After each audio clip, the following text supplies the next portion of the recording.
Alkisah pada suatu hari, Abu Nawas kaget bukan main saat seorang utusan Baginda Raja datang ke rumahnya. Ia diharuskan menghadap Baginda secepatnya. Pikiran Abu Nawas bertanya-tanya, permainan apa lagi yang akan dihadapi kali ini? Setelah tiba di istana, Baginda Raja menyambut Abu Nawas dengan sebuah senyuman. GR langsung tuh Abu Nawas. Akhir-akhir ini aku sering mendapat gangguan perut. Kata tabib pribadiku, aku terkena serangan angin. Kata Baginda memulai pembicaraannya. Ampun tuanku, apa yang bisa hamba lakukan hingga hamba dipanggil? Tanya Abu Nawas. Aku hanya menginginkan engkau menangkap angin dan memenjarakannya, kata Baginda. Abu Nawas hanya terdiam. Tak sepatah kata pun keluar dari mulutnya.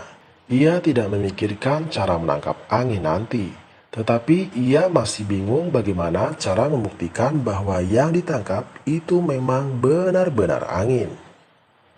Karena angin tidak bisa dilihat, tidak ada benda yang lebih aneh daripada angin. Tidak seperti halnya air, walaupun tidak berwarna tetapi masih bisa dilihat. Sedangkan angin tidak. Parahnya lagi, Baginda hanya memberi waktu tidak lebih dari 3 hari. Abu Nawas pulang dengan membawa pekerjaan rumah dari Baginda Raja. Namun Abu Nawas tidak begitu sedih, karena berpikir adalah sudah merupakan bagian dari hidupnya. Bahkan merupakan suatu kebutuhan. Ia yakin bahwa dengan berpikir akan terbentanglah jalan keluar dari kesulitan yang sedang dihadapinya. Dan dengan berpikir pula, ia yakin bisa menyumbangkan sesuatu kepada orang lain yang membutuhkannya, terutama orang-orang miskin. Karena tak jarang Abu Nawas menggondol sepundi penuh uang emas hadiah dari Baginda Raja atas kecerdikannya.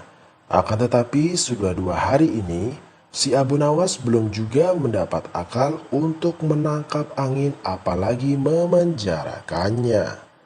Sedangkan besok adalah hari terakhir yang telah ditetapkan oleh Baginda Raja. Abu Nawas hampir putus asa. Abu Nawas benar-benar tidak bisa tidur walaupun hanya sekejap saja. Mungkin sudah takdir. Kayaknya kali ini Abu Nawas harus menjalani hukuman karena gagal melaksanakan perintah Baginda. Ia berjalan gontai menuju istana. Nah, di sela-sela kepasrahannya kepada takdir, ia teringat sesuatu, yaitu Aladin dan lampu wasiatnya. Bukankah jin itu tidak terlihat? Gumam Abu Nawas. Ia langsung kegirangan dan segera berlari pulang. Sesampainya di rumah, ia secepat mungkin mempersiapkan segala sesuatunya kemudian menuju ke istana. Di pintu gerbang istana, si Abu Nawas langsung dipersilahkan masuk oleh para pengawal karena Baginda sedang menunggu kehadirannya. Dengan tidak sabar, Baginda langsung bertanya kepada Abu Nawas. Sudahkah engkau berhasil memenjarakan angin, hai Abu Nawas? Tanya Baginda. Sudah Paduka yang mulia, jawab Abu Nawas dengan wajah berseri-seri. Abu Nawas kemudian mengeluarkan botol yang sudah disumbatnya. Kemudian botol tersebut diserahkan kepada Baginda. Baginda Raja menimang-nimang botol itu sebelum bertanya lebih lanjut. Mana angin itu, hai Abu Nawas? Tanya Baginda. Di dalam tuanku yang mulia, jawab Abu Nawas. Aku tak melihat apa-apa, kata Baginda. Ampun tuanku, memang angin tidak bisa dilihat. Tetapi bila Paduka ingin tahu angin, tutup botol itu harus dibuka terlebih dahulu, kata Abu Nawas menjelaskan. Setelah tutup botol dibuka, Baginda mencium bau busuk. Bau busuk yang sangat menyengat hidung. Bau apa ini, hai Abu Nawas? Tanya Baginda sambil marah-marah. Ampun tuanku yang mulia, tadi hamba buang angin dan hamba masukkan ke dalam botol.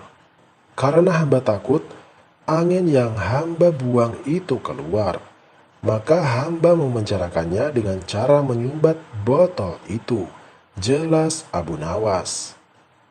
Akan tetapi Baginda tidak jadi marah karena penjelasan Abu Nawas memang masuk akal. Sehingga untuk kesekian kalinya Abu Nawas selamat.